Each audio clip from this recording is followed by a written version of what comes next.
100 रोटी वाला ससुराल। सुनो जी, मुझे तो शीतल की बड़ी फिक्र रहती है।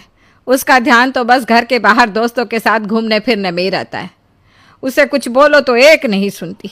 मैं तो कहती हूँ इसकी जल्दी शादी वादी करवा दो, वरना लड़की हाथ से निकल जाएगी। तुमसे ज़्यादा चिंता है मुझे शीतल की शादी की। कल ही वो रामपुर वाले मौसा जी को फ़ोन भी किया था। बता रहे थे एक लड़का है नज़र में।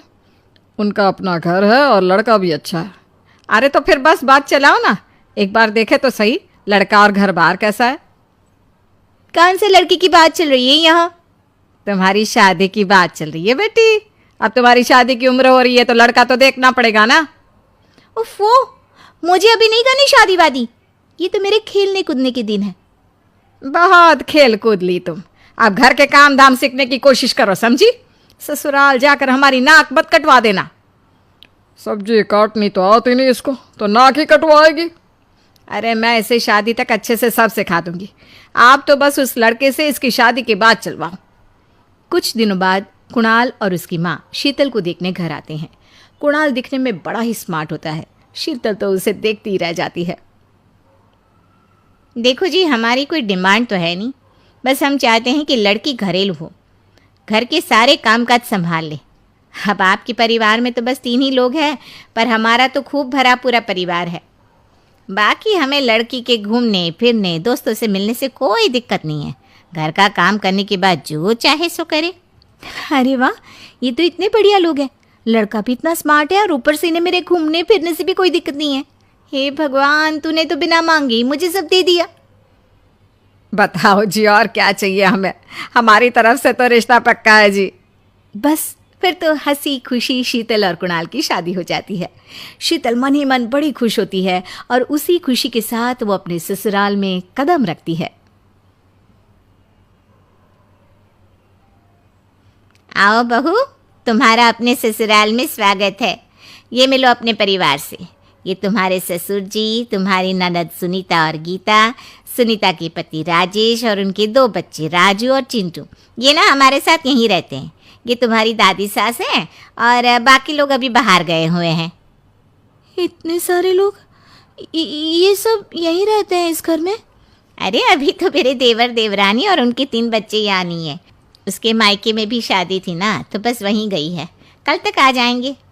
हे भगवान, ये घर है या धर्मशाला? ये सब एक साथ इस घर में कैसे रहते हैं? मुझे तो पता ही नहीं था इनका इतना बड़ा परिवार है। अब समझी कि कोई डिमांड क्यों नहीं की इन्होंने।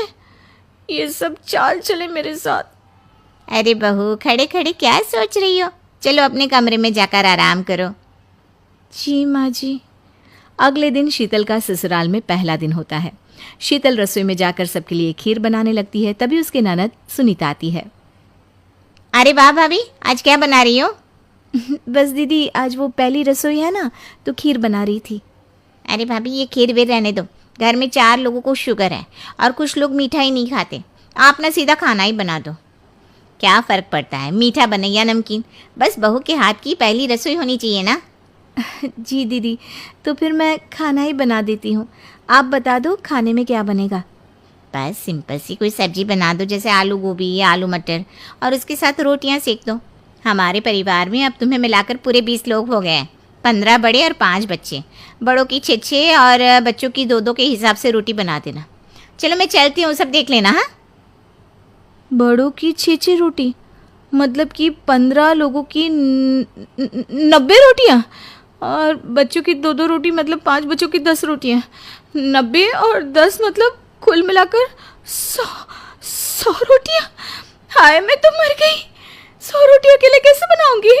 माँ, ये तुमने मेरी शादी कहाँ कर दी? शादी से पहले तो मैंने कभी 4 रोटी से ज़्यादा नहीं बनाई। शीतल एक बड़ी सी परात में 100 लोगों के हिसाब से आटा निकालती है और उसे गूंथना शुरू करती है। आटा गूंथते गूंथते शीतल के पसीने छूट जाते हैं। उसके बाद बारी आती है रोटी बनाने की। शीतल एक एक करके रोटी बनाना शुरू करती है और 10 रोटी बनाते ही अपनी कमर पकड़ लेती है। हाय, मैं मर गई। मेरी कमर टूट गई खड़े खड़े, और ऊपर से इतनी गर्मी। मैं 100 रोटियाँ कैसे बनाऊंगी?